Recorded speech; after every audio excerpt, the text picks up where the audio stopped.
அந்த நிறைய போராட்டத்துக்கு அப்புறம் தான் படம் வந்து மவுத் டாக் போய் அதுக்கப்புறம் அவங்க நம்பி தேட்டருக்கு வந்து படம் பார்க்க வைக்கும்போது நீங்கள் சொன்ன மாதிரி ஜாக்கி சான்லாம் வந்து ஜாக்கி சான் படத்துக்கு மவுத் டாக் தான் தேவைப்படும். ஸோ அதனால் படம் வந்து சக்ஸஸ்ஃபுல்லாக போகிறதுங்கிறது சந்தோஷம். அண்ட் செகண்ட் இன்னும் சக்ஸஸ் தான் நமக்கு எப்போ அப்படிதான் போராடு இன்னும்.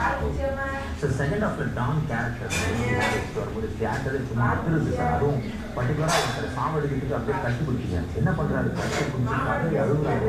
அதை பற்றி அங்கே மர்டர் பண்ணிருக்கீங்க. ஸோ அந்த எக்ஸ்பிரஷன்ஸ்லாம் நாங்கள் புதுசான பார்த்துக்கிட்ட பார்த்தோம் சார். நீங்கள் இந்த மூவி மூலமாக என்ன கன்வே பண்ண ஆசைப்பட்டீங்க சார்?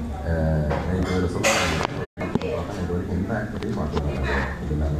ஸோ அதெல்லாம் நான் முன்னாடி என் படத்தில் டைரக்ஷன் மட்டும் தான் எனக்கு இம்பார்ட்டண்டான விஷயமா இருக்கும். ஆனால் இந்த படத்தில் எக்ஸ்பிரஷன் சூப்பராக இருக்கும். அதாவது மற்ற டேரக்டர்ஸ்லாம் ஒரு சில டேரக்டர்ஸை தவிர ஹீரோயினை வந்து ஜஸ்ட் ஒரு ஹீரோயினை தான் பார்ப்பாங்க. பட் சார் எந்த மூவி எடுத்தாலும் ஹீரோனுக்கு ஈக்குவல் வெயிட்டேஜ் கொடுப்பாங்க. ஸோ எப்படி நீங்கள் லக்கியாக ஃபீல் பண்ணுங்க? எப்படி உங்களுக்கு கன்வின்ஸ் பண்ணார் இந்த ஸ்டோரியை? நீங்கள் எப்படி கன்வின்ஸ் ஆனீங்க? என்ன நல்ல சாப்பிட்டியா? யாரு குத்தா பால் உனக்கு? அம்மாவா?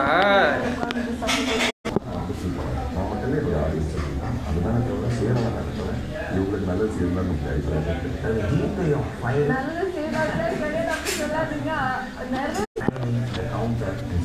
நிச்சயமாக செப்பரேட் பண்ணுறது 100 days தாண்டி ஓடும். அதுக்கு நிச்சயமாக இப்போ வந்து எதாவது சும்மா நம்ம இவ்வளோ கஷ்டப்பட்டு பேசலாம் ஒரே ஒரு சிரிச்சு வச்சுட்டாங்க. அதாவது இவ்வளோ பேர் தேவையில்லை. அதுவும் இந்த எக்ஸ்பிரஷன் மட்டுமே போதும். ஒவ்வொரு